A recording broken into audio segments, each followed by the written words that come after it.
Hi, it's Danielle. Thank you so much for joining me for another 3 Minutes of Real Estate episode. Today we are talking hold period, and we are going to address the question as to why value add tends to have a shorter hold period, somewhere in that 3 to 5 year range. So we're going to discuss two key reasons why. First, risk mitigation. Second, maximizing total return.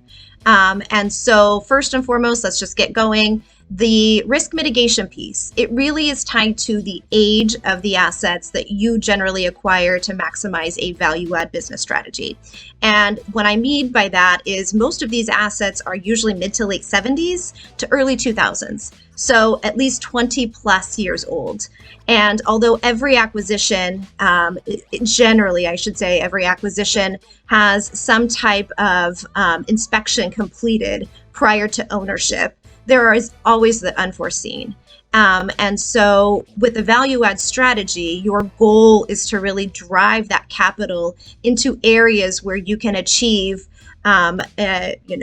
external and internal unit renovations, where you're able to achieve a rent growth or a rent growth goal based on the strategy. What you don't want to be doing is forcing and driving that capital into items like roofs or plumbing systems or things that are not going to necessarily drive the value the way you'd like, but have to be done to maintain the property.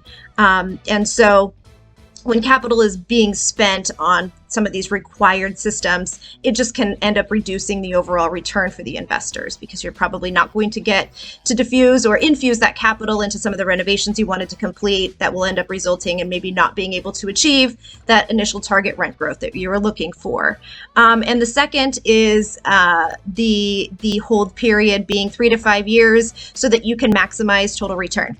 And with value add, you tend to see a lot of value derived in those first few years. And that is because you are forcing the appreciation. And there is a point on that curve where that value starts to slow a bit, and the growth of the asset starts to slow a bit. So that is the point before you start getting any type of diminished returns. That's the point that you really want to maximize the exit and sell the asset. So, and that tends to be right about that, 36, 40 month time period is where you start to see the start of that.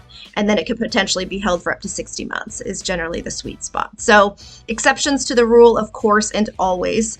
Some assets, you might have a refinance strategy and you are continuing to see growth, you're continuing to drive some of those value add upgrades. But this is just a quick and easy way to try to understand why you will most likely see with a value add strategy that time horizon for a hold. So hope it was helpful. If you have any questions, don't hesitate to email me, Danielle at ashcroftcapital.com. Thanks so much. Tune in next time.